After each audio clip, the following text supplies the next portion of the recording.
बोलिए इस पॉडकास्ट में बाबर मुर्दाबाद। बाबर मुर्दाबाद, बाबर मुर्दाबाद। बाबर जानवर को कहते हैं, चीर फाड़ वाला जानवर मुर्दाबाद भाई। बनने नहीं देंगे इंशाअल्लाह सुम्मा इंशाअल्लाह। हम रोकेंगे, मस्जिद बनेगी। आप ही तो कह रहे हैं हम रोकेंगे। बाबरी को रोकेंगे। तो ये लोग बाहर से आए? ये बाहर से आए? कहां से आए? क्या आधार है आप? कहां से आए थे? बाबर कहां से आए थे? तो उनके वंशज थोड़ी ना है ये। कौन? जिनका जिक्र आप कर रहे हैं। बताइए, निजाम कहां से आए? हाँ। ये असदुद्दीन ओवैसी कहां से आए? कौन कहते हैं अपने आप को? हम नफरत झेल रहे हैं भाई। हमने तब भी प्रताड़ना झेली, आज भी प्रताड़ना झेल रहे हैं। हमारा कसूर क्या? हमारे बड़ों ने नहीं किया राज किसी के ऊपर। बातचीत के मैं बात पूरी कर दूं। हमारे बड़ों ने नहीं की किसी पे हुकूमत। देश भर में वंदे मातरम पर बवाल हो रहा है। संसद में भी इस पर बहस हुई। जिहाद को लेकर जिक्र हो रहा है, इस पर भी कई सारे बयान भी आए। और एक बहुत जो बड़ा मसला बन रहा है वो है बाबरी मस्जिद, जो बंगाल में हुमायूं कबीर ने उसका नींव रखा है। इसी मुद्दे पर बारीकी से बातचीत करने के लिए हमारे साथ आज खास मेहमान मौजूद हैं। शादाब शम्स साहब, जो उत्तराखंड वक्फ बोर्ड के चेयरमैन है। बहुत बहुत शुक्रिया जनतंत्र टीवी से बात करने के लिए। बहुत शुक्रिया आपका। पहला सवाल और महत्वपूर्ण सवाल शम्स साहब, जिस वक्त हम लोग मिल रहे हैं, देश में कई सारे मुद्दे हैं जिस पर टकराव हो रहा है। मैं वंदे मातरम का जिक्र कर रहा हूँ। आपसे मैं समझना चाह रहा हूँ कि वंदे मातरम का विरोध इस स्तर से हो रहा है, विपक्ष मान रहे कि ये बेबुनियाद मुद्दा है। आप किस तरह से देख रहे हैं? हाँ, सबसे पहले तो मुझे लगता है कि हम सब लोग भारतीय मुसलमान हैं और मैं ये कह सकता हूँ कि I am a proud Indian Muslim. और इसमें कोई शक नहीं है कि हम भारतीय मुसलमान हैं। और हमें जब हम अरब जाते हैं तो अरब के लोग हमें कहते हैं अंताफी हिंदी, तो हम कहते हैं हाँ हिंदी। हम गर्व से कहते हैं वहाँ हिंदी। हर आदमी को अपने कल्चर पे अभिमान होता है। अरब को अरबी पे अभिमान है, अंग्रेज़ों को अंग्रेज़ी पे, अपने वेस्टर्न कल्चर पे, चाइना को अपनी चाइनीज़ पे, मंगोल को अपने मंगोलिया पे। तो क्या हम भारतीय हैं, हमें अपने कल्चर पे अभिमान नहीं होना चाहिए? मैं एक बहुत मजबूत मुसलमान हूँ अल्हम्दुलिल्लाह। और मैं ये मानता हूँ कि मैं अशहदु अल्ला इलाहा इल्लल्लाह का मानने वाला हूँ। कुरान पर, अपने नबी पर, अपने सहाबाओं पर मजबूत यकीन रखता हूँ। और उसके साथ मैं कहता हूँ कि मैं मजबूत भारतीय हूँ। क्या भारतीय एक मजबूत मुसलमान होने के लिए आपको भारतीयता रोकती है? क्या वंदे मातरम आपको एक मजबूत मुसलमान होने से रोकता है? अगर रोकता है तो फिर उनको क्यों नहीं रोका जिन्होंने फांसी के फंदों को चूमते हुए वंदे मातरम का? अशफाकुल्ला खान वंदे मातरम पढ़ते पढ़ते फांसी के फंदे को चूम कर अशहदु अल्ला इलाहा इल्लल्लाह के साथ इस दुनिया से रुखसत हो गए। क्या वो मुसलमान नहीं थे? क्या खान अब्दुल गफ्फार खान से बड़े मुसलमान हैं ये? क्या मौलाना अबुल कलाम आज़ाद से बड़े मुसलमान हैं ये? फहरिस्त है पूरी मुसलमानों की जिन्होंने अपनी जान की कुर्बानियां दी इस वंदे मातरम को पढ़ते हुए। और इस वंदे मातरम को सींचा है उन्होंने अपने खून से। आप कह रहे नहीं हम वंदे मातरम नहीं पढ़ेंगे? कह तो रहे हम पढ़ लेंगे, लेकिन माफ़ कीजिएगा, गा लेंगे, लेकिन सम्मान में खड़े हो लेंगे, गा नहीं सकेंगे। मैं ये पूछ रहा हूँ वंदे मातरम का, हम कोई अरब में रह रहे हैं क्या? हम इसी मुल्क में हैं। मैं भारत को बेहतर देखना चाहता हूँ। मैं यही बोल रहा हूँ। तो क्या हम इतना आज के दौर में इतना समझदार तो हर व्यक्ति है, हर मुसलमान है कि वो नहीं, इतनी जिद क्यों हो रही है? मैं आ रहा हूँ उसी पे। मैं कह रहा हूँ गूगल सर्च तो हर आदमी कर सकता है ना। तो गूगल सर्च करके देखें कि वंदे मातरम का मतलब क्या है। वंदे मातरम का वंदना कहते हैं। वंदना कहते हैं किसको? तारीफ को, इबादत को नहीं कहते, पूजा को नहीं कहते। वंदना में और पूजा में फर्क है। वंदना पूजा नहीं है, इतना सा समझने की जरूरत है। और मैं फिर इसको कह रहा हूं, मैं एक खुदा का मानने वाला हूं, एक अल्लाह का मानने वाला हूं। अल्लाह क्या है? अल का मतलब होता है द, और इलाह का मतलब होता है वो जो पूजनीय है। हम उसको अरबी में अल्लाह कहते हैं। तो अब वो जो पूजनीय है और वो वन एंड ओनली है, उसका नाम अरबी में अल्लाह कहा गया। और वो जो वन एंड ओनली है कौन है? वो अलमाइटी गॉड, परम पिता परमात्मा। क्या भाषा पे अटकेंगे? भाषा आपके लिए इतनी कमजोर हो गई, ईश्वर को भाषा में मत रोकिए ना। धर्म को भाषा तक सीमित क्यों रखते हैं? आपने कह दिया तो मुसलमान कह तो रहे मैं ये- मादरे हिंद, मादरे हिंद तो बोल रहे हैं ना। तो फिर उसको, उस मादरे वतन को, जिसको मादरे वतन जिंदाबाद का नारा मुसलमान लगाता हिंदुस्तान है, जिंदाबाद आज मैं हर इसी- मुसलमान की जुबान पर है। तो क्या हिंदी से दिक्कत है? हिंदुस्तान में रह के हिंदी से दिक्कत? आप क्या बात कर रहे हैं? आप ये कह रहे हैं कि मुस्लिम उलेमाओं को या ये मुस्लिम धर्मगुरु जो ठेकेदार बन रहे हैं मुसलमानों के, ये कह रहे हैं हमें हिंदी से दिक्कत है। अगर मादरे वतन हिंदुस्तान जिंदाबाद वंदे मातरम एक बात है, तो फिर क्या दिक्कत है कि हम हिंदुस्तान में रह के हिंदी नहीं नहीं, बोलेंगे? गाने की इतनी जिद क्यों होनी कौन चाहिए गाने की जिद? भारत में? भाई मैं ये कह रहा हूं, ना गाने की जिद क्यों है? ना गाने की जिद क्यों है? हम ये देशभक्ति साबित करने के लिए मान लीजिए क्या वंदे मातरम गाना होगा? क्या राष्ट्रीय गीत नहीं है क्या वो? आप कल को कहेंगे हमें राष्ट्रभक्ति साबित करने के लिए क्या नेशनल एंथम गाना पड़ेगा? राष्ट्रीय गान की आवश्यकता है? राष्ट्रीय गीत है वो, उसका हक है, सम्मान आपको देना पड़ेगा। और मैं ये कह रहा हूं, क्यों नहीं देंगे ये बताइए? इस नफरत वाली लाइन से तो पाकिस्तान बना। वो जो पाकिस्तान बनाया उन्होंने धर्म के आधार पर, वो यही लाइन तो थी। 25 संशोधन होने के बावजूद भी उन्होंने कहा ना हम तो नहीं करेंगे। तो कल हो कि कोई बीजेपी कहे कि राम धुन पर आपको सम्मान देना होगा, आपको खड़े होके गाना होगा, तब आप खड़े होंगे? मैं ये कह रहा हूं, पहली बात तो श्री राम को, मैं श्री राम पे किसी का कॉपीराइट नहीं है।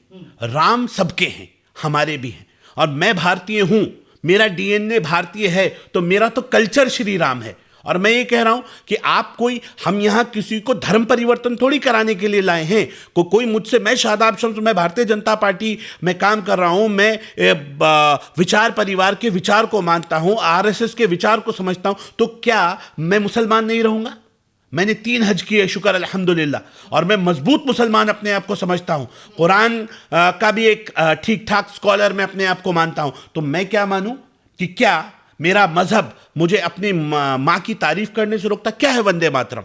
माँ तुझे सलाम, AR खान साहब ने कितना प्यारा सॉन्ग लिखा, मैं भी करना और उन्होंने कहा माँ की जगह उन्होंने अम्मा का शब्द यूज किया। अगर आप गौर से सुनेंगे, अम्मा तुझे सलाम, माँ के साथ साथ उन्होंने अम्मा भी बोला, कहीं कोई कंफ्यूज ना हो जाए कि माँ खाली माँ है। अब आप ये तो नहीं होगा आप अम्मी जान कहलवाएंगे।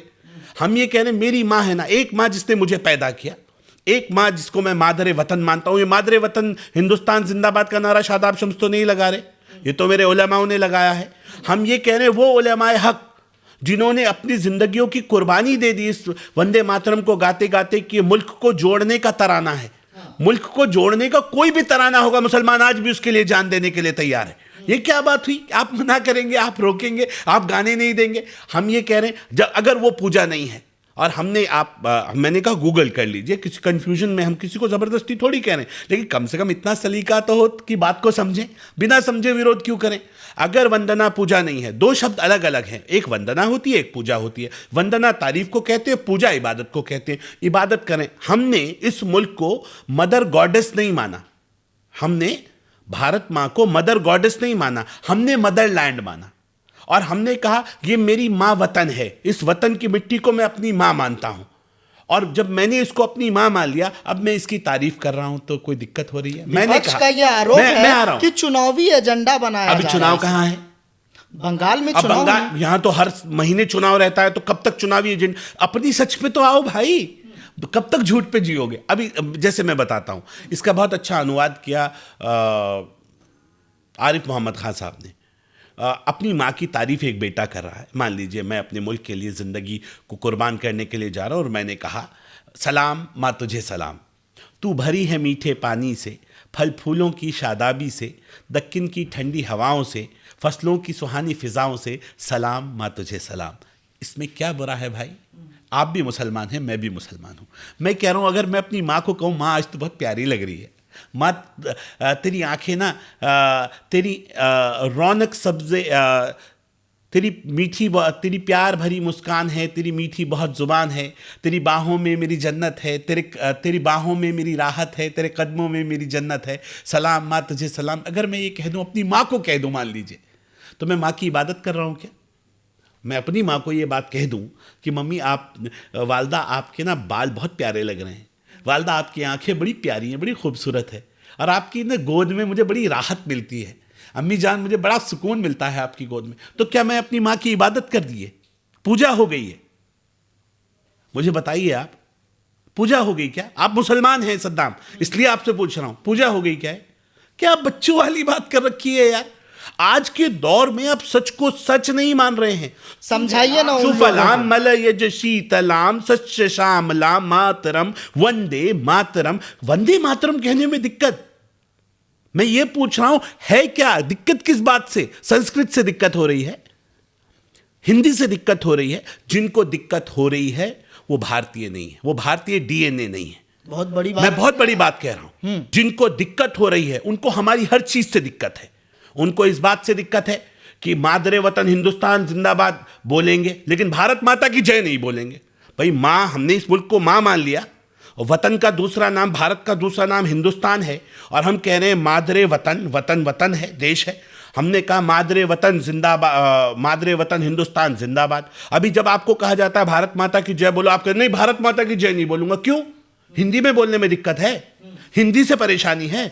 तो जिनको परेशानी है उसे मेरी हिंदी से भी परेशानी है, उसको मेरी हर चीज से परेशानी है। हमें सिर्फ इतना कहना है, हमें लड़ना नहीं है। हम यहां किसी को अपनी बात जस्टिफाइड कर रहे हैं कि सच का साथ तो दो। हम कौन हैं? मैं फिर इस बात को कह रहा हूं, हम मुसलमान हैं। इस मुल्क में बहुत सारे लोगों ने अपनी पूजा पद्धति को बदला। जैसे सिखों ने बदला, सिख धर्म हिंदू धर्म से, सनातन से निकला। यहां पे दूसरा जैन्स ने बदला, बुद्धिस्ट ने बदला। उनके साथ तो कोई विवाद नहीं है, तो मेरे साथ विवाद क्यों? मैं भी तो इस घर का मालिक हूं। मैंने अपना मजहब बदल दिया। मैं फिर इस बात को कह रहा हूं, हम अशहदु अल्ला इलाहा इल्लल्लाह के मानने वाले हैं, उस खुदा पर यकीन रखते हैं। और कौन है खुदा? कोई तो है जो निजाम हस्ती चला रहा है, कोई ताकत तो है जो इस ब्रह्मांड को चला रही है, वही खुदा है। कोई तो है जो निजाम हस्ती चला रहा है, वही खुदा है। और हमने उस खुदा को अल्लाह का नाम दिया। मैंने आपको बता दिया अल्लाह किसे कहते हैं। वो वन एंड ओनली जो पूजनीय है, वो परमपिता परमात्मा है, वो ईश्वर है। हमने तो देखा भी नहीं उस खुदा को, कैसा है? तसव्वुर में है कि हाँ कोई है जो पूरे सिस्टम को चलाता है। अब बड़ा गलतफहमी का मामला हमारे साथ पेश आ रहा है। अब एक मुसलमान, मैं फिर इस बात को दोहरा रहा हूं, मैं एक भारतीय मुसलमान हूं, मेरा डीएनए भारतीय है। मेरा मुस्लिम आक्रांताओं से, जो मुग़ल आए आक्रांता, इनसे हमारा कोई लेना देना मतलब वास्ता नहीं है। ये बाहर से आए, इनका काम, ये मुसलमानों के ठेकेदार नहीं थे, वो आक्रांता थे। लड़ने झगड़ना उनकी प्रवृत्ति में था। उन्होंने यहाँ जो जुल्म किए, जो ये यहाँ पे हिंदुस्तान के लोग, हमने अपना मजहब बदल लिया। किस परिस्थितियों में बदला अलग बात, किसने बदलवाया अलग बात। अब हम ये कह रहे हैं, हम तो हमारे बड़े मुसलमान हो गए, हम भी मुसलमान हैं और अल्हम्दुलिल्लाह मजबूत मुसलमान हैं। अब हम ये कह रहे हैं लेकिन हम डीएनए तो भारतीय हैं। हिंदू भाइयों से ही तो, हम हिंदुओं से तो कन्वर्ट हुए, सनातनियों से तो कन्वर्ट हुए।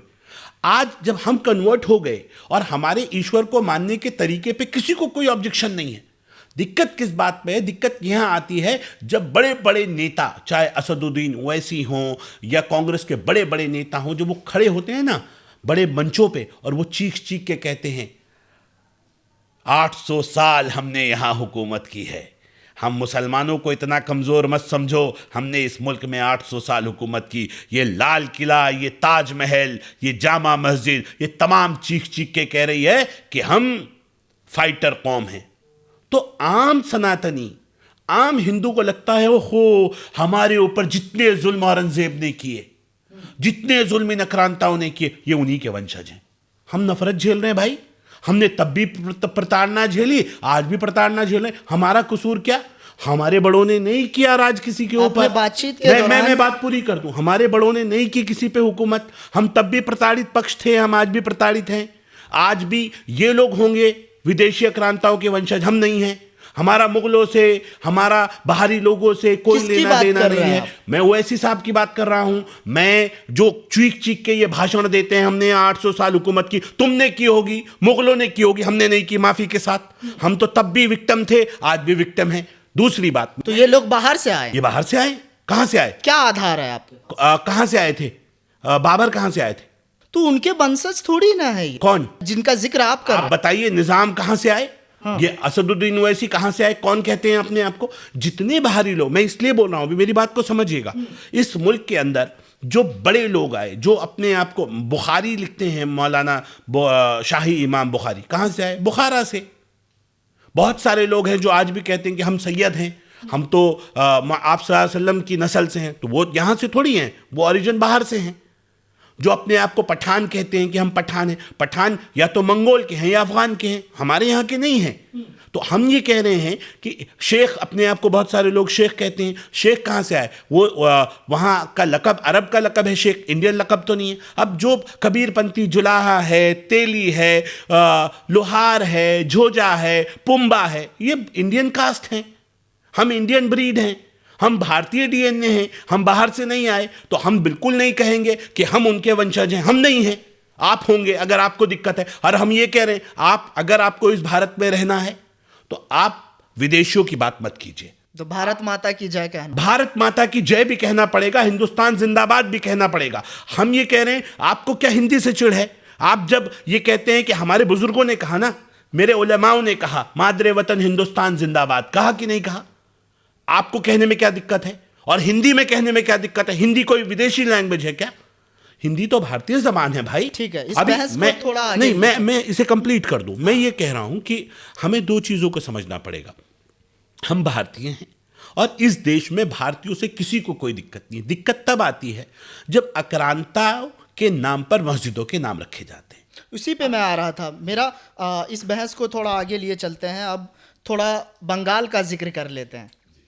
हुमायूं कबीर पहले बीजेपी में रहे, फिर कांग्रेस में गए, अब टीएमसी से निलंबित हो गए। उन्होंने 6 दिसंबर को बाबरी मस्जिद के नाम से एक नींव रखी। आप किस तरह से देख रहे हैं बंगाल में? क्या आपको क्या लग रहा है कि एक पुराने घाव को कहीं ना कहीं ताज़ा किया गया है? बिल्कुल, मैं बिल्कुल इस बात से सहमत हूँ कि उनके नाम के आगे जो हुमायूं लगा है ना, ये उसका असर है। क्योंकि मैं फिर इस बात को कह रहा हूँ, कोई भी भारतीय डीएनए इस तरह की नापाक हरकत नहीं कर सकता था। नापाक इसलिए कह रहा हूँ, हम किसी कीमत पर एज अ इंडियन मुस्लिम, भारतीय मुसलमान की हैसियत से मैं कह रहा हूँ, हम मस्जिद ही तो बना रहे हैं सर। हम इस देश में दूसरी बाबरी बर्दाश्त नहीं करेंगे। मस्जिद नहीं बना रहे, मस्जिद से दिक्कत किसको हो सकती है? मैं मुसलमान हूं, मुझे मस्जिद से दिक्कत हो जाएगी। तो मस्जिद का ही तो नींव नहीं है ना, फिर वो नफरत की नींव रख रहे हैं।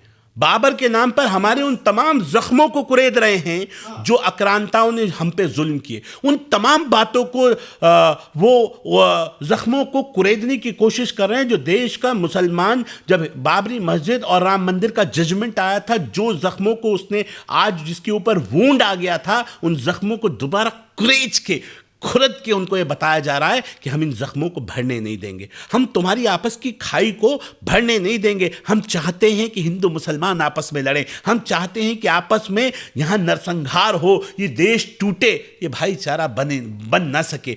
वो लोग जो भारतीयता के दुश्मन हैं, ये उस दुश्मनी की नींव रखी जा रही है। हमें हमारी नस्लों को, आने वाले बच्चों को कैसे जलीलो ख्वार किया जाए, उसकी नींव रखी जा रही है। इबादत गाह बनाई जा रही है। तो मैं आ रहा हूं। आप मुसलमान हैं, आप भी जानते हैं, मस्जिद नबवी, आपको मोहब्बत है, मस्जिद बनाइए, आप रखिए। कोई वहां मस्जिद बनाने से थोड़ी रोक रहा है। आप कह रहे मस्जिद बनाइए, मस्जिद का नाम रखिए मस्जिद मोहम्मदिया, मेरे मोहब्बत के नाम पे रखिए, मेरे नबी के नाम पे रखिए। मस्जिद मूसा रखिए, तमाम नबी आपके पास हैं इतने सारे, सबके नाम पे मस्जिद का नाम रखिए। आप सहाबाओं के नाम पे मस्जिद का नाम रखिए जो हमारे आइडल हैं। कितना अच्छा हो कि जिन्होंने देश के लिए कुर्बानियां दी, Ashfaqulla Khan, Mir Abdul Hamid, Hanifuddin, brigadier Usman, doctor APJ Abdul Kalam, इनके नाम पे मस्जिद का नाम रखते। और भी अच्छा हो कि अगर आप मुल्क से सच्चे मोहब्बत करते हैं, अपने मुल्क से, और वाकई इस मुल्क को अपनी माँ मानता है, तो कितना बड़ी लाइन है मुसलमानों के लिए कि मुसलमान मुत्तहिद होकर कहें कि हिंदुस्तान की सबसे बड़ी मस्जिद अगर बनेगी तो हम उसका नाम मस्जिद अल हिंद रखेंगे, अपने मुल्क के नाम पे रखेंगे। हम मुल्क को मां मानते हैं, इससे पेट्रियाटिज्म सामने आएगा, मुल्क से वफादारी, मुल्क से मोहब्बत दिखेगी। लेकिन ये थोड़ी हो रहा है, मस्जिद नहीं बन रही है, नफरतों की बुनियाद डाली जा रही है और इस नफरत की बुनियाद पे नफरत की मीनारें खड़ी होंगी। क्या था इस्लाम? मेरे नबी मोहम्मद रसूलुल्लाह, सुनिए, मेरे नबी मोहम्मद रसूलुल्लाह सल्लल्लाहु अलैहि वसल्लम की हदीस है, इत्तकू बिमा वज़ियतुहुम, जिस व्यक्ति के नाम पर तोहमत हो उसके नाम पे मस्जिद का नाम नहीं रखा जाता। तो बाबर को आप क्या मानते बाबर आप, मैं तो क्या मानूंगा, मैं ये कह रहा हूं बाबर की गूगल की कभी, बाबर जानवर था, जानवर का नाम है बाबर, जरा गूगल कीजिए, फारसी शब्द है बाबर। तो आप मानते हैं कि बाबर आक्रांता थे? मैं बिल्कुल आक्रांता थे बाबर आक्रांता, औरंगजेब आक्रांता, ये सारे आक्रांता थे ना भाई। हम ये कह रहे हैं बाबर के बारे में इस मुल्क में बहुत अच्छी फिलॉसफी नहीं है, और बाबर मेरा नबी नहीं है जो मुझे बाबर के नाम से बहुत मोहब्बत होगी। मैं ये कह रहा हूं बाबर कौन है? बाबर फारसी शब्द है जिसका हिंदी अनुवाद होता है शेर, चीता, जो चीर फाड़ करता है। चीर फाड़, मोहब्बत वाली जगह का नाम चीर फाड़ वाले के नाम पे रखोगे, जानवरों के नाम पे मस्जिदों के नाम रखोगे? जरा मैं ये कह रहा हूं ना, तो गूगल कर लीजिए। इस पॉडकास्ट में बाबर मुर्दाबाद, बाबर मुर्दाबाद, बाबर मुर्दाबाद, बाबर जानवर को कहते हैं, चीर फाड़ वाला जानवर मुर्दाबाद। भाई कैसी बात कर रहे हैं आप? मैं कह रहा हूं बाबर जानवर को कहते हैं, गूगल कर लीजिए, कहीं कंफ्यूजन ना हो। बाबर फारसी शब्द है जिसका हिंदी अनुवाद बहुत सिंपल है, चीता कहते हैं, बाघ कहते हैं, और पूंछ कटा हुआ जो आदमखोर हो जाता है। तो आप ये बताइए कि आप उस बाबर के नाम पर मस्जिदों के नाम रखेंगे इस मुल्क में? क्या हो गया मुसलमान को? क्या कहीं जानवर के नाम पे कोई मस्जिद सुनी है आपने? आप मुसलमान हैं, मैं आपसे पूछ रहा हूं, किसी जानवर के नाम पे मस्जिद सुनी है? कल को कुत्ते बिल्लियों के नाम पे मस्जिदों के नाम रखोगे क्या? क्या हो गया भाई? इस मुल्क में रह रहे हैं, इस मुल्क की नाम आन बान शान के हिसाब से नाम रखिए। आप फारसी नामों पे पढ़े हैं, अरबी नामों पे पढ़े, हम ये कह रहे हैं नाम का तर्जुमा तो हो। मैं आपको फारसी में हम्मार कह के बुलाऊं, आपको मालूम है हम्मार अरबी का शब्द है, हम्मार का मतलब क्या होता है? गधा। अब मैं कोई मस्जिद का नाम हम्मार लिखूंगा तो कैसा बुरा लगेगा आपको? अब छोड़ दीजिए, मुसलमान से बाहर आइए। मैं आपसे ये पूछ रहा हूं, हम इस मुल्क में रहते हैं, हमने इस मुल्क में अंग्रेजों का जुल्म देखा। आज कोई चर्च बने इस मुल्क में और कोई ये कहे चलो उस चर्च का नाम हम जनरल डायर चर्च रखते हैं, कैसा लगेगा आपको? कैसा लगेगा एक आम हिंदुस्तानी को? उस परिवार को कैसा लगेगा जिसने खून से सींचा है इस मुल्क को, जिसने उन जख्मों को देखा है, जो जलियांवाला बाग को जिसने देखा है, उनको कैसा लगेगा जब आप किसी चर्च का नाम जनरल डायर के नाम पे रखेंगे? क्या हो गया? आप कह रहे हैं नामों से कोई दिक्कत नहीं, कॉन्स्टिट्यूशन में वो मस्जिद बनना चाहिए या नहीं? बिल्कुल नहीं बनने देंगे। चाहिए तो बहुत दूर की बात है सर, बनने नहीं देंगे। इंशाअल्लाह सुम्मा इंशाअल्लाह हम रोकेंगे। मस्जिद बनेगी, मस्जिद से कोई दिक्कत नहीं, मस्जिद ही बन रहा है, मस्जिद बने, मस्जिद से कोई दिक्कत नहीं है, लेकिन मस्जिद का नाम आपको पता है बाबरी चंदा नहीं कितने होने करोड़ हो देंगे। गए? हम कितने करोड़ करो तुम, ये धंधा है तुम्हारा, चंदे वाले धंधा तुम चलाओ, हमें मतलब नहीं। हम ये कह रहे हैं चंदे का धंधा है तो बात अलग है, लेकिन अगर मस्जिद का नाम आप कोई रखिए, हम सलाम के नाम पर, नाम पर के धंधा, नाम पर धंधा, पैसा कोई दे रहा है कि मस्जिद बन रहा है, धंधा, उसमें क्या आपत्ति? मस्जिद पे कौन कह रहा है दिक्कत? क्या आपत्ति? आप फिर दोबारा बार बार रिपीटेशन हो रही है। हाँ, हम कह रहे हैं कि मस्जिद से आपत्ति नहीं है, मैं मुसलमान हूं। क्या शादाब शम्स को, मोहम्मद शादाब शम्स को मस्जिद से दिक्कत हो सकती है? नहीं हो सकती ना। हमारी इबादत, आप ही तो कह रहे हैं हम रोकेंगे, बाबरी को रोकेंगे, बाबर को रोकेंगे, आक्रांताओं के नाम पे रोकेंगे, नफरत की बुनियाद को रोकेंगे। आप कह दीजिए, अभी कह दीजिए, चंदा भी देंगे शादाब शम्स, कह दीजिए मस्जिद का नाम मस्जिद अल हिंद होगा, कह दीजिए मस्जिद का नाम मस्जिद मोहम्मदिया होगा, हम देंगे। हमसे भी लो भाई चंदा, हम कोई तुमसे अलग थोड़ी हैं, हम भी तो मुसलमान हैं, हमने भी कलमा पढ़ा है। लेकिन इस देश के अंदर आक्रांताओं के नाम पर और उन लोगों के नाम पर जिस पे मेरे नबी ने कहा इत्तकू बिमा वज़ियतुहुम, जिस नाम पर तोहमत हो उसी पे बनाओगे भाई, नबी के कौल को भी नाफरमानी कर रहे हो, ये तो गलत बात है ना। हम इस गलत को रोकने की बात कर रहे हैं। इसे कहिए मौलाना मदनी से इस पे जिहाद का फतवा दें। आप कह रहे थे ना गलत के खिलाफ जिहाद हो, लेकिन उन्होंने भी तो महमूद मदनी ने अभी हाल में जिहाद का परिभाषा तो उन्होंने अलग बताया। नहीं, जिहाद को तो हमने तो कब कहा, हम तो उनकी परिभाषा से सहमत हैं। हम नहीं कह रहे हैं मैंने कब कहा? मैंने कहा जो मौलाना महमूद साहब ने बताया, मैं मदनी नहीं लगाऊंगा उनके आगे, मदनी मेरे नबी के सामने लगता है, मैं मदनी नहीं लगाऊंगा, क्योंकि अगर मैं उनके नाम के आगे मदनी लगाऊंगा तो वो विदेशी कहलाएंगे। मैं कह रहा हूं उनके बड़ों ने इस मुल्क के लिए कुर्बानियां दी हैं, तो इसलिए मेरा उनको सॉफ्ट लाइन है कि इस पे सामने आइए, मौलाना मदनी को इस पे बयान जारी करना चाहिए अगर सच्चे मुसलमान हैं तो। ये देश के अंदर ये नफरतों की बुनियाद नहीं पड़ने देंगे। तो आप जिहाद को किस तरह से ले रहे हैं? मैं ये कह रहा हूँ जिहाद, मेरे लैंड उलेमा जिहाद, ट्रेन जिहाद। मेरे उलेमा जिस तरह से जिहाद को ले रहे हैं वैसे ही ले रहा हूँ। क्या कहा मौलाना मदनी ने? पाक शब्द है, ऐसे ही कहा। अब आपने क्या पूछा इसके बाद?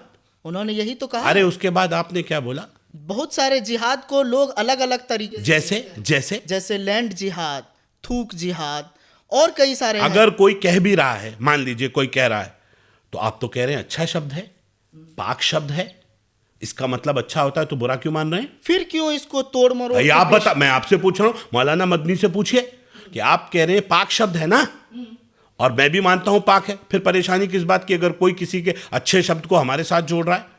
तो वो तो यही तो कह रहे हैं कि इन चीजों को पहले गलत परोसा गया मैं ये समाज कह रहा में। हूं, तो ये आपको समझाना कौन समझाएगा? हमारे उलेमा आप, हमारे सरों के ताज आप, आपने समझाया ही नहीं। आप ही को तो समझाना था सरकार। आज किसको बता रहे हैं? मीडिया पे मंच पे खड़े होकर क्यों बता रहे हैं? तमाम मस्जिदों से जैसे ऐलान कराते वैसे ऐलान क्यों नहीं कराते? वैसे कहिए ना, जिहाद का मतलब क्या होता है? हर मस्जिद में बताया जाए कि जिहाद ये नहीं है जो बम बांध के फट जाते हैं, इसे जिहाद नहीं कहते। बताया आपने? किसकी जिम्मेदारी थी? हमारी थी क्या? जो जिम्मेदारी आपको दी गई, उलेमाओं को जो जिम्मेदारी दी गई, उलेमाए हक को जो जिम्मेदारी दी गई, वो तो वही बताएंगे। आपने समझाया 3 तलाक होते हैं, तलाक हसन, तलाक एहसन, तलाक बिदत। आपने बताया तलाक कैसे दिया जाता है? नहीं बताया। लोग तलाक बिदत पे चल रहे हैं, 3 तलाक पे। हम बदलते हैं तो आपको उस पर ऑब्जेक्शन हो जाता है। आप कह रहे हैं देश के कॉन्स्टिट्यूशन को नहीं मानेंगे। आपने कहा सुप्रीम कोर्ट गलत जजमेंट्स दे रहा है। अब सुप्रीम कोर्ट ने 3 तलाक का जजमेंट दिया। जजमेंट गलत उन्होंने नहीं कहा, उन्होंने कहा कि सरकार के दबाव में काम कर। 3 तलाक का जजमेंट आया, गलत है। मुस्लिम बेटियों के साथ कोई भी व्हाट्सएप पे, फेसबुक पे तलाक दे देता था, मैसेज कर दिया तलाक हो गया, मजाक बना दिया इस्लाम का। अधूरा इस्लाम लेके आया क्या? कौन लेके आया?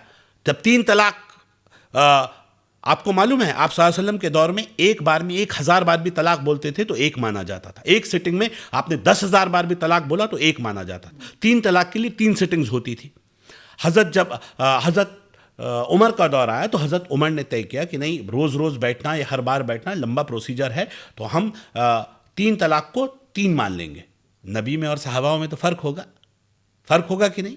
उन्होंने 3 को 3 मान लिया, लेकिन हम क्योंकि उनके मानने वाले हमने स्वीकार कर लिया। लेकिन इसको जब 3 को 3 माना तो साथ में एक सजा रखी, 100 कोड़े लगेंगे अगर कोई 3 तलाक देगा। अरब से हिंदुस्तान आते आते 3 तलाक पहुंच गए, 100 कोड़े गायब हो गए। कैसे हो गए?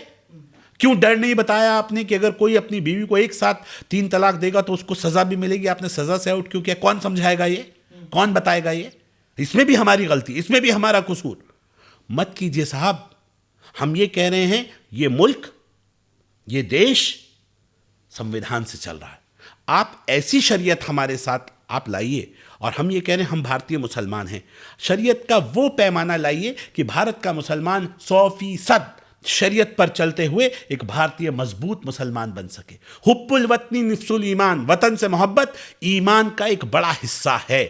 इसको चरितार्थ कराइए। इसमें शरीयत को कैसे आप मोल्ड करके आवाम के सामने परोस सकते हैं, ज़रा ये तो बता दीजिए। मेरे उलेमाओं से पूछ लीजिएगा, कभी मौका मिलेगा मौलाना मदनी से भी, कि आज़ादी के बाद कितने तराने बनाए, कितने देशभक्ति के तराने बने? क्या तराने बंद हो गए मुल्क में बनने? कितने खूबसूरत तराने होते थे मुल्क से मोहब्बत के, अब क्यों नहीं बन रहे हैं वो तराने? क्या मदरसों के अंदर मुल्क से मोहब्बत क्यों नहीं सिखाई जा रही? इसकी ज़रूरत है। आज इन चीज़ों की ज़रूरत है। मदरसे में मुल्क से मोहब्बत नहीं सिखाई। मैं कह रहा तराने, आपको कोई नया तराना याद है? आपको सारे जहां से अच्छा हिंदुस्तान हमारा, ये याद है? ये तो दुनिया ने सुना है ना, ये आज़ादी से पहला तराना है। अब कोई नया तराना मुझे बता दीजिए। आप मुसलमान हैं, हो सकता है मैं गलत हूं, मेरी नॉलेज कम हो। हमने लब पे आती है दुआ बन के तमन्ना मेरी, ये भी 1947 से पहले तराने हैं। अभी कोई नया हो आपकी नॉलेज में हो सकता है मेरा कुछ ताल्लुक कम हो, कोई सुना हो तो। इसलिए तो क्या आप मानते हैं कि मदरसे में मजहबी तालीम दी जाती है? बिल्कुल दी जाती है। तो बैन होना चाहिए? बिल्कुल नहीं होना चाहिए। मजहब क्या, मदरसा कहते किसे हैं? मदरसा एक अरबिक वर्ड है जिसका हिंदी अनुवाद स्कूल होता है, विद्यालय होता है, इंग्लिश में स्कूल कहते हैं। नहीं, कुछ लोग मदरसे को बैन करने की मांग करते हैं। सुप्रीम कोर्ट में भी इसके खिलाफ PIL डाला गया। बिल्कुल मैं उनसे सहमत नहीं हूं। मेरा मत बिल्कुल स्पष्ट है, मदरसा नहीं। मेरे नबी ने फरमाया इल्म हासिल करने के लिए अगर चीन तक जाना पड़े तो जाओ। और इल्म के लिए कोई बाउंडेशन आपके पास नहीं है। मुसलमान को कहा गया जितना पढ़ सकते हो, जितनी नॉलेज गेन कर सकते हो करो। आज जब मुसलमान बच्चे को एक लैंग्वेज तक, एक सब्जेक्ट तक महदूद किया जाता है कि तुम अरबी, फारसी, उर्दू बस यहीं तक पढ़ोगे, इसके आगे नहीं पढ़ोगे। भाई आप फारसी जिसका आज कोई यूज़ नहीं है, आप कह रहे हो वो पढ़ोगे। अरबी समझ में आता है, कुरान के लिए पढ़ाओ, यहाँ तक तो ठीक है।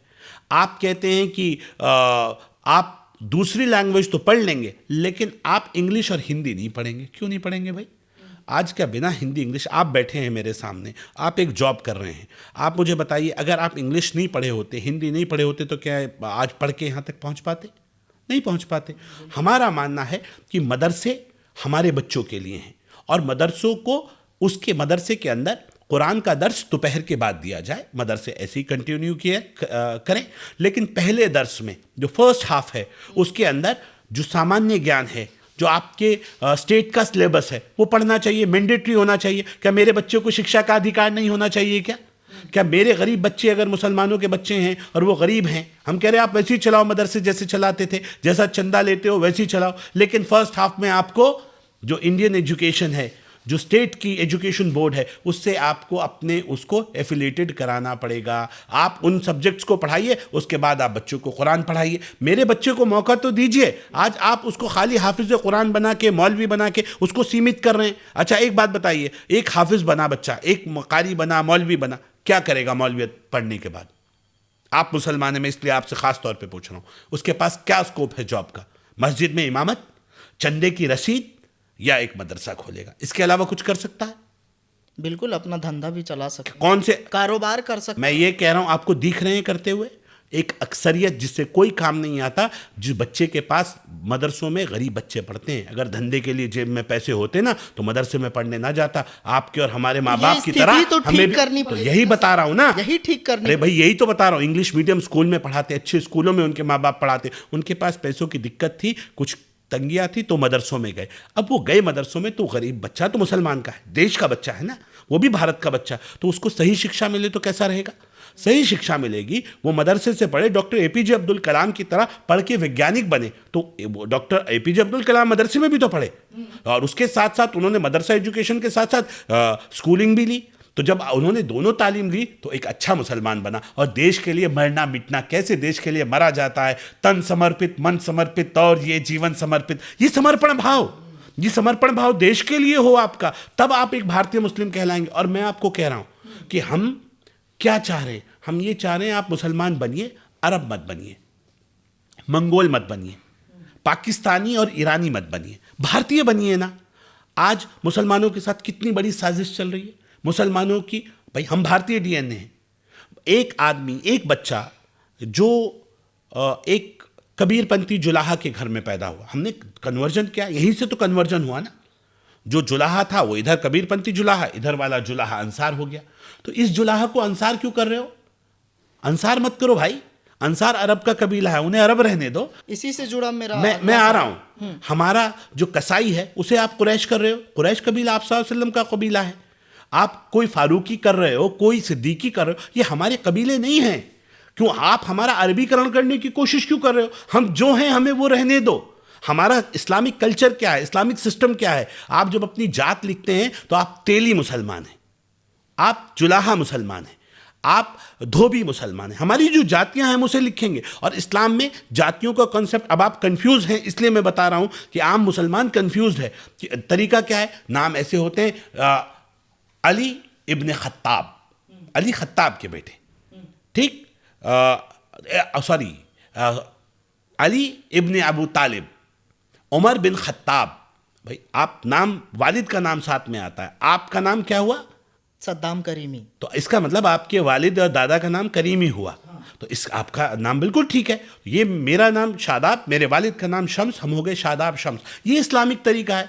हम मतलब हमारी समझ में नहीं आ रहा, ना हम अरब बन पा रहे हैं, ना हम भारतीय रह पा रहे हैं, हम तो कंफ्यूजन में चल रहे हैं। कितना प्यारा सिस्टम है। और हम ये कह रहे हैं कि नाम की खूबसूरती किस में है? खूबसूरती में। अच्छे इंसान बनो भाई। मुकम्मल ईमान वाला कहते हैं, मुसल्लम ईमान जिसका हो वो होता है मुसलमान।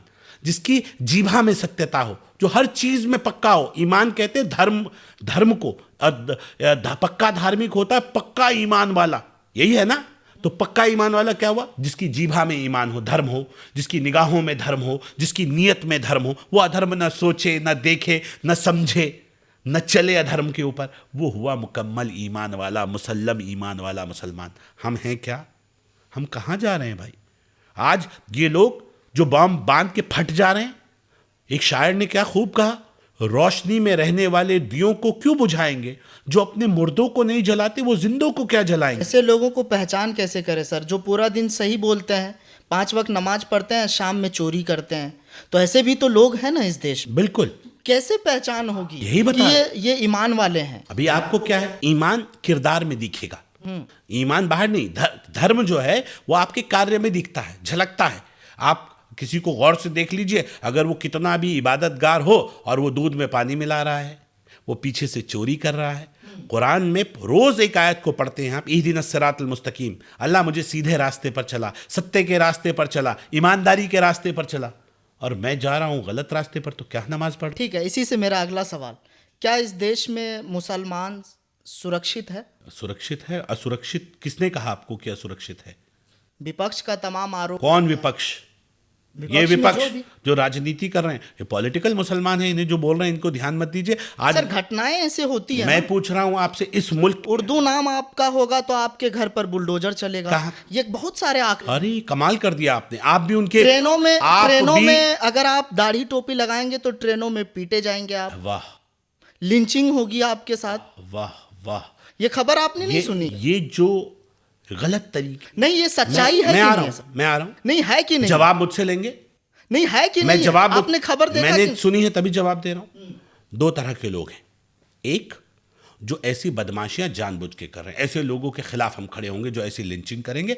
न सरकार उनके साथ है, न देश का कोई इंसान, न कोई हिंदू, न कोई मुसलमान ऐसे लोगों के साथ खड़ा हो सकता। लिंचिंग करने वाला कोई भी हो, वो बर्दाश्त नहीं होगी। लेकिन एक ही तरफ की लिंचिंग दिखती है, दूसरी तरफ की नहीं दिखती। क्यों काउ लिंचिंग कर रहे हो? काउ लिंचिंग करो, कॉलिंचिंग के नाम पे मारे भी तो जाते हैं। मैं- तबरेज अब अंसारी मैं को ये बोल रहा हूं देखिए, आपको, पहलू आप खान को दोनों देखिए। गलत, दोनों गलत। काउ लिंचिंग भी गलत और लिंचिंग भी गलत, दोनों चीजों पे आना पड़ेगा ना भाई। मैं इधर सुनिए, हम मुसलमान हैं ना, हमें सच बोलने का दम तो होना चाहिए। हम ये बोलिए ना, आज तभी मंच मिला है, आपको बोलिए। बोल रहे हैं ना आप, तभी आपके सामने बोल रहे हैं। इसलिए कह रहे हैं कि सच को सच बोलो। हाँ। हम इस मुल्क में, मेरा भाई जिसको हम कहते हैं कि तुम हिंदू मुस्लिम भाई भाई, मेरा भाई गाय को मां मान रहा है। हाँ, और कई हदीसों का ये लाइनअप आया, जुज निकाला है उलमाओं ने, जो उलमाए हक हैं, उन्होंने कहा गाय के दूध और घी में शिफा, गाय के गोश्त में बीमारी है। हाँ, यानी कि आप सल्लल्लाहु अलैहि वसल्लम ने भी गाय खाने के लिए अगर देखें इनडायरेक्ट वे में आपको मना किया। ऐसी हदीसें भी लोग कोट करते हैं। हम ये कह रहे हैं, एक जानवर जिसको मेरे भाई मां मान रहे हैं, आप उसको क्यों काट रहे हैं, क्यों खा रहे हैं? आखिरी सवाल सर मेरा, असम के सीएम हैं हेमंत विश्व शर्मा, उन्होंने कहा है कि मुस्लिम मुझे किडनी दे देंगे लेकिन वोट नहीं देंगे। लेकिन बहुत सारे ऐसे मुस्लिम नेता हैं जो बीजेपी के साथ हैं, एग्जाम्पल में आप। ऐसा है ना, वो अपनी राजनीति है उनकी, वो क्या कहते हैं उन्हें कहने दीजिए। मेरा छोटा भाई नहीं, वो बहुत सारे इल्जाम भी लगाए मैं बता हैं रहा हूं मुसलमानों पर, मैं ये इसीलिए आपसे जिक्र होना बहुत जरूरी है। मैं बोल रहा हूँ, वो क्या कहते हैं उन्हें जाने दीजिए। मैं उत्तराखंड के अंदर कह रहा हूँ कि उत्तराखंड में मुसलमान भाजपा को वोट कर रहा है। मेरा भाई, सगा छोटा भाई, देहरादून से नगर निगम का पार्षद चुना गया, मुस्लिम बहुल क्षेत्र माजरा वार्ड नंबर 77। आप ये कहें कि मुसलमान वोट नहीं देता, ये गलत बात है। हाँ, उसकी तादाद कम है, अभी तादाद ज़्यादा नहीं है, ये बात मानी, लेकिन मुसलमान वोट दे रहा है। अब सवाल उठता है, बीजेपी सीटें देती नहीं है, एकदम कांग्रेस सवाल उठाती है, कोई वोट क्यों दें, बहुत सारे लोग सवाल उठाते हैं। मैं एक बात बहुत ईमानदारी से कहता हूँ, आप वोट देना शुरू कर दीजिए, सीटें मिलनी शुरू हो जाएंगी। आप शुरुआत कर दीजिए। अभी हाल में उम्मीद पोर्टल का डेट बढ़ाया गया है और यूपी से भी मतलब स्पेशल उनके लिए कुछ तारीख बढ़ाई गई है। किरण रिजिजू साहब से भी बहुत सारे लोग मिले हैं, जिसमें ओवैसी साहब भी गए थे वहाँ पर। आप उस बोर्ड से आते हैं, इसीलिए मेरा ये सवाल है, आप इसको किस तरह से देख रहे हैं? अच्छा, ईमानदारी से बताइए, जब उम्मीद आया, मैं वक्त बोर्ड का चेयरमैन हूँ और मैंने वो बयान भी काफ़ी मेरा वायरल हुए बड़े चैनल्स पे भी, मैंने कहा वक्त बोर्ड लूट के अड्डे बन चुके हैं। और वक्फ बोर्ड के अध्यक्ष चोर, वक्फ बोर्ड के मुतवल्ली चोर, वक्फ बोर्ड के अधिकारी चोर, सब चोर। मेरा एक्सपीरियंस है ये कि वक्फ बोर्ड में सिर्फ और सिर्फ लूट होती है। और ये लोग कह रहे थे बहुत अच्छा एक्ट है, हमने कहा बिल्कुल अच्छा एक्ट नहीं है, ये एक्ट बदला जाना चाहिए, बदलने के बाद बेहतर होगा। हम सब ने देखा एक्ट आ गया, उसके बाद मुस्लिम पर्सनल लॉ बोर्ड, ओवैसी जैसे तमाम नेताओं ने अपील की कि 6 महीने के लिए उम्मीद पोर्टल आया, कोई रजिस्ट्रेशन नहीं करेगा। मस्जिद के मिंबरों से ऐलान हुए, मैसेजेस मुसलमानों में घूमे, कोई रजिस्ट्रेशन नहीं कराएगा। 1.5 महीने पहले तुम्हारी आंख खुली और तुम्हें लगा नहीं गड़बड़ हो जाएगा, रजिस्ट्रेशन करा लीजिए। ये क्यों हुआ? क्या वो लोग जो बेनिफिशियरी हैं वो ये चाहते हैं कि मुसलमानों का एक बड़ा तबका इससे रह जाए और इसकी आड़ में जो वक्त के ऊपर बड़ी संपत्तियों पे इंक्रोच करके बैठे हैं वो इसकी आड़ में बच जाए?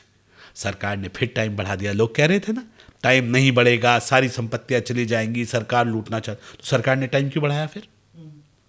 अगर सरकार की नीयत लूटने की थी, वो नहीं चाहती आपके रजिस्ट्रेशन हो, तो फिर टाइम क्यों बढ़ाया? आप ही जा रहे हो ना टाइम बढ़वाने। तो आपको हम ये कह रहे थे कि हमारी नीयत ख़राब नहीं है, हम ये चाहते हैं जो सही संपत्ति है। देखो वक्फ की ज़ातियाँ थी, मैं जानता हूँ वक्फ की ज़ातियाँ थी, वक्फ की ज़ातियों पे लगाम लगना ज़रूरी था, सच्ची बात है कि हाँ लगना चाहिए था, लग गया। अब ये जो संपत्तियां हैं वक्फ की, ये सदके, ज़कात, खैरात का पैसा है, ये यतीमों का, बेवा औरतों का, यतीम बच्चों का हक है। जैसे हम ज़कात देते हैं ऐसे ही समझ लीजिए वो आप एलिजिबल नहीं है ना ज़कात लेने के, मैं एलिजिबल नहीं हूँ, तो वक्फ की संपत्ति लेने के लिए, वक्फ का पैसा खाने के लिए भी वही एलिजिबल होगा जो ज़कात लेने के लिए एलिजिबल होगा। तो अगर आप वो पैसा खाने वाले लोग हैं तो आप सोच लीजिए आप कहाँ खड़े हैं। मैं ये कह रहा हूँ मोदी सरकार गरीब का हक गरीब को देना चाहती है, गरीब के लिए काम हो, उस प्रॉपर्टी के ऊपर जो वक्त की संपत्ति, अच्छे स्कूल बने, अच्छे कॉलेजेस बने, मुस्लिम बेटियों के लिए अच्छी यूनिवर्सिटीज़ बने और मुसलमानों के साथ साथ वो औरों के भी काम आए। एक हॉस्पिटल बनेगा तो सबके काम आएगा ना। आप ये बताइए 70-75 सालों में कहीं देखा आपने वक्त की ज़मीनों पे कोई अच्छे कॉलेजेस बने हों, अच्छी यूनिवर्सिटीज़ बनी हों, कुछ अच्छे यतीम खाने बने हों? नहीं, नज़र नहीं आएंगे आपको। इक्का दुक्का कहीं दिख गए तो बहुत बड़ा उन्होंने एहसान कर दिया। हमारा मानना है ये पॉजिटिव नोट के ऊपर हम बेहतर क्या कर सकते हैं उस दिशा में जाना चाहिए।